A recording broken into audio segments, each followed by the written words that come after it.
100% I'm for the pardon every one of them. They've been there long enough. Most of them hadn't been charged with anything. They've been moved once a month.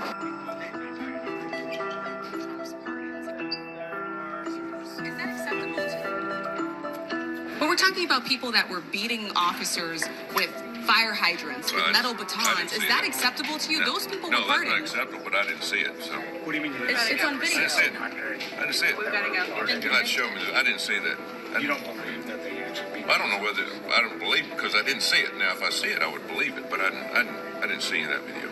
Anyone, what I'm trying to do is figure out there are some commutations. To me, I just can't agree. I'm about to file 2 bills that will increase the penalties up to and including the death penalty for the murder of a police officer and increasing the penalties and creating federal crimes for assaulting a police officer. That should give you everything you need to know about my positions. It was surprising to me that it was a blanket pardon. Now I'm going through the details. I do not support the pardons if they were given to people who committed violent crimes, including assaulting police officers or breaking windows to get into the Capitol or other violent acts, pepper spray, for example. As I said, it's the president's prerogative. Are you comfortable with that, though? Does that send the right message from your party? That's not the question. The question is who has the authority, and the president has the authority. I think a lot of those who broke the law have paid. It's been 4 years. Look, I was here on January 6th. This is not hypothetical to me. I didn't see officers getting hurt, but it's... You've seen the pictures and the video. I have. And I know this was not I resent people who call January 6th like a sort of a rowdy tour group. But I also resent people who call it an insurrection. It wasn't an insurrection. There were a few really bad actors and a whole bunch of patriots that got sucked in. It is time to put it all behind us. As I said before, we're looking forward to the next 4 years, not the last 4. All right. All praises be to the Most High. Barakatah Yahweh, Barakatah Yahushai. All praises be to the Most High God, Yahweh, Bahashem Yahushai, Bahashem Rakakwadash. Honors be to the elect elders of the nation of Israel. Barakim La Habayath Madabadah. Blessings to the house of David, which are you brothers laboring, and to the Akyam Wa Akwath, brothers and sisters that also listen and believe on the glorious gospel that's being preached throughout the 4 corners of the earth daily. Unto you I say shalom. And this is the brother Sagalah, back with a lesson all through the Spirit. Pray this lesson is edifying to you believing brothers and sisters, right? Exhorting and comforting as well, which is Philippians 4:7, the peace that surpasseth all understanding, which is his truth. Now, we saw the video, and now here's an article I'm going to read from, because what we're seeing now, even more than ever, is that Esau is a house divided. Esau is a house that's divided.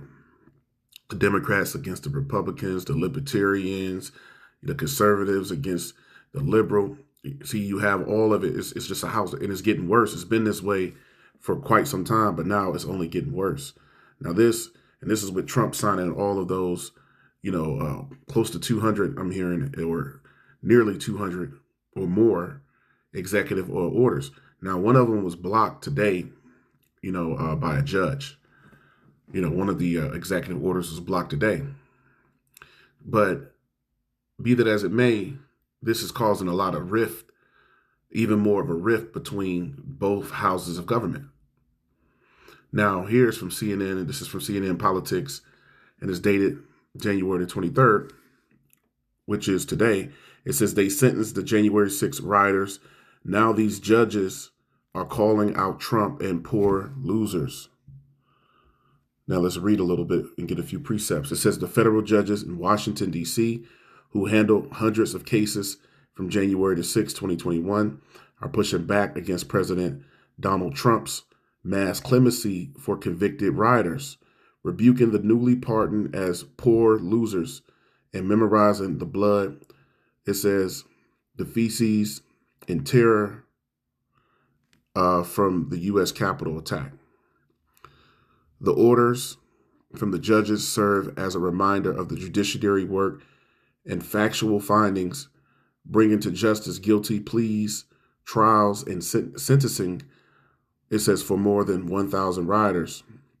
Both those who walked into the building then left, as well as far as more violent participants who fought police and other law enforcement officers. Now, it goes into some of those individuals, right? So basically, this is all I wanted. It just talks about how this judge, how it's been a judge that spoke out, right? That spoke out against this. You had Democrats and Republicans and independents. Also, some Republicans saying it was wrong, they don't support it. Others saying that it was okay. So this is a house that's divided. That's what we're seeing more and more. It's just getting worse and worse. Now, I want to go here and go into this house divided. Let's go to the book of Mark.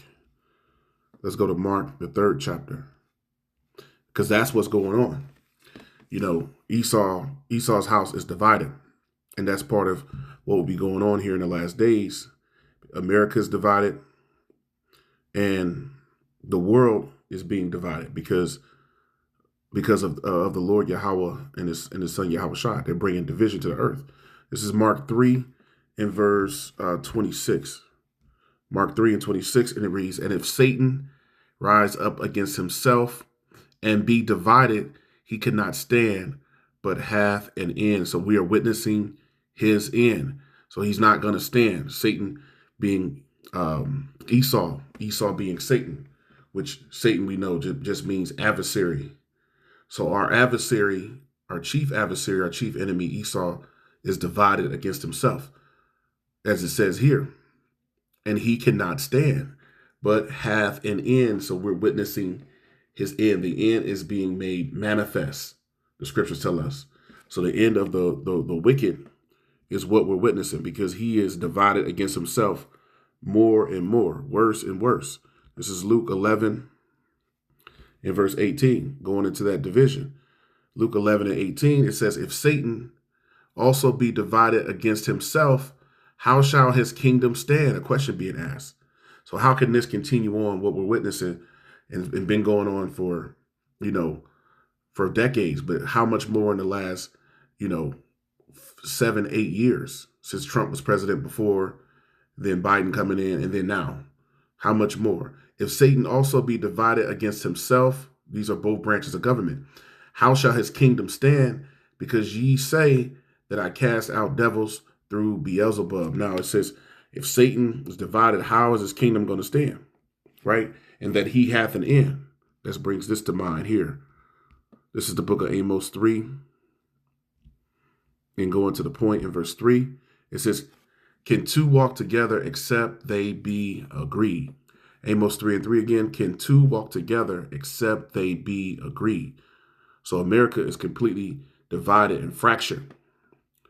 There's a lot of different factions within America, within the government, within the people.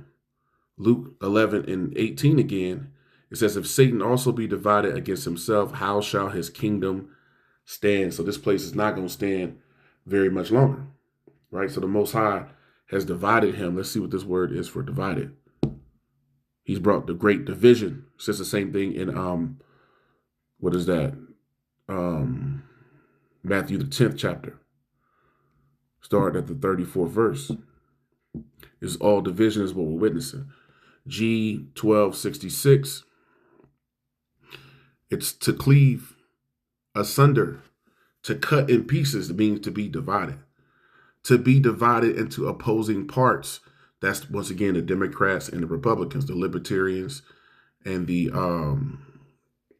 libertarians and the what do you call the other branch? You got the Democrats, the Republicans, the Libertarians. These are just different factions within the American government, right? These are different political groups. Now, it says to cleave asunder, to cut in pieces, to be divided into opposing parts. These are opposing parts. To be at variance. And what is variance? To be at variance. The fact or quality of being different. Divergent. It goes into difference, variation, conflict. That's another word. Deviation. So there's conflict. There's conflict. There's great conflict within America, within its governing parties. So to be divided, into opposing parts, to be at variance, it says in dissension. In dissension. So there's variance, there's division and dissension that comes from being divided. Now going into dissension, it says disagreement that leads to discord. So to be disagreed, not to not be agreed, as we read in Amos 3:3, you can't walk together unless you be agreed. So how is Satan's kingdom going to stand? It says a difference of opinion, dispute, conflict, friction, strife, discord. So that's what we're witnessing. Friction, strife, discord, conflict, great conflict. Now, perfect. Got what I wanted there. So that's what we're witnessing. That's what we're seeing.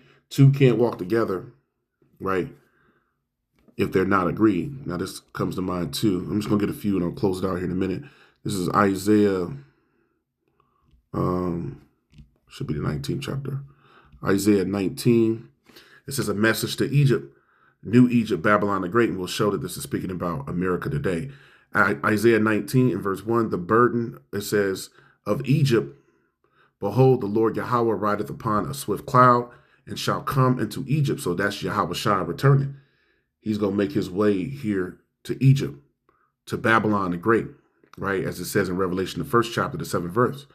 Behold, he cometh with clouds, and every eye shall see him. Speaking of the return of our Adawan, our Lord. The burden of Egypt, behold, it says, Yahweh rideth upon a swift cloud. He sent his son as a representative, right, of the spiritual realm, and shall come into Egypt, and the idols of Egypt shall be moved at his presence, and the heart of Egypt shall melt in the midst of it. So Yahweh Shai is coming to melt the dreams of these devils, right? Of Satan, which is the adversary, Esau, Edom, the man of sin, who is Satan on the earth. Isaiah 19:2, and I will set the Egyptians against the Egyptians. So both houses of government and all the factions in between. The Democrats, once again, the Republicans, right? The Libertarians, whatever your affiliation is, the Mo community, all of it. And this guy Trump is coming for a lot of people. You could tell he has a vendetta. He has a spirit on him of getting revenge. That's why he let all those people off, even those that were convicted of particular crimes. He exonerated them. Isaiah 19:2, and I will set the Egyptians against the Egyptians, and they shall fight every one against his brother and every one against his neighbor. City, it says, against city, and kingdom against kingdom. So this is starting, from within, and it's imploding within, but it's going to be worldwide because the nations and kingdoms of the earth are actually coming against each other. That's all a part of the Most High's movie and playing here in these last days. So it says Egypt. It says Egypt. Let's get quick precept just going into Egypt. And this is being Babylon the Great, America, speaking about here, where Satan would be ruling, or the Edomites.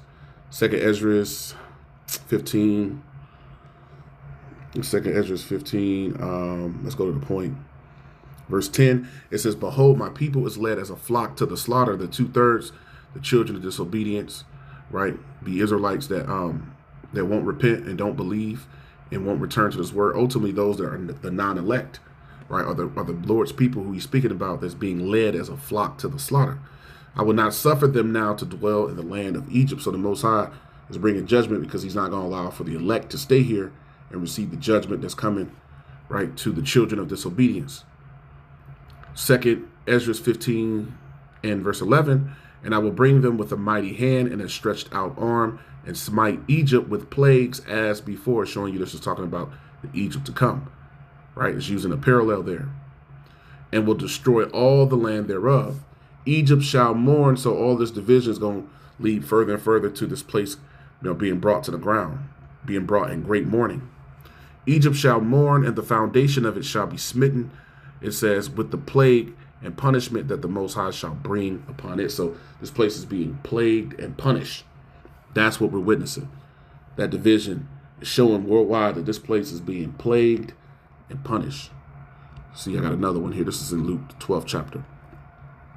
These are words of Yahweh Shai, Luke 12 and verse 51. And it reads, it says, suppose ye, the words of Yahweh Shai, suppose ye that I am come to give peace on the earth. I tell you nay, which means no, but rather division. So the Most High, is sending Yahweh Shai, right, to ultimately destroy this place. But what's going on before the return of Yahweh Shai? Great division is what's coming. Nothing but division is coming to the earth, to Satan. And we'll finish that off because there's one here in Luke, the 10th chapter, showing you that Satan is fallen, which is Esau, the man of sin, not the spiritual demon, the actual man on the earth. Luke 10 and verse 18, and he said unto them, I beheld Satan as lightning, it says, fall from heaven. So we were witness here in the last days, Satan, the man of sin, fall from power here on the earth. Let's read it again. Luke 10 and verse 18, and he said unto them, I beheld Satan as lightning fall from heaven. And ultimately those missiles and the destruction and the concentrated fire from the chariots, the coming of Yahweh Shai and the angels, all of that, right, is Satan falling as lightning, right, from heaven, from power, right, heaven being power. So that's what we're witnessing, is a divided government, a divided people, a divided nation, and ultimately a divided world. I'll show that real quick, because the precept we brought earlier spoke about nation would be, they will be divided as a nation and as a people, but it also spoke about how it said kingdoms against kingdoms. Zephaniah 3 and 8, therefore wait ye upon me, saith Yahweh, until the day that I rise up to the prey. And that's Esau now, right? The Most High is about to destroy Esau. For my determination, which means judgment, is to gather the nations, that I may assemble the kingdoms, to pour upon them mine indignation, even all my fierce anger, for all the earth shall be devoured with the fire of my jealousy. So all the nations are coming together to fulfill this as well. So we're witnessing Esau fall, right, in this portion of the movie. But as the movie continues on, we're seeing all the nations come together because they're going to fight in the Valley of Jehoshaphat over in what's known as the Middle East. So that's all a part of the Most High's plans as far as his judgment that he's bringing to the wicked and all those nations, right, that are contrary to the Most High, which would be all the nations except for the Most High's people, which are the Israelites, the so-called blacks, Hispanics, and Native American people, and those that are scattered abroad, right, amongst the nations. So with that, I pray that this lesson was edifying to you believing brothers and sisters, exhorting and comforting, right, which is Philippians 4 and 7, the peace that surpasseth all understanding, which is his truth. I want to give all praises, infinite honor and glory unto the God of heaven and earth and his only begotten Son, Yahweh, Bahashem Yahushai, Salakia, Bahashem Rakha Kwadash. So Barakatah Yahweh, Barakatah Yahushai, Kahalo Yahweh, Bahashem Yahushai, Bahashem Rakha Kwadash. Honors be to the elect elders, and Barakim La Habayah from Adabadah. Blessings to the house of David, which you brothers laboring, and to the Akim Wa'akwath. Brothers and sisters that also listen and believe on the glorious gospel that's being preached worldwide throughout the four corners of the earth. And to you, I say Shalom. Shalom wa barakathum.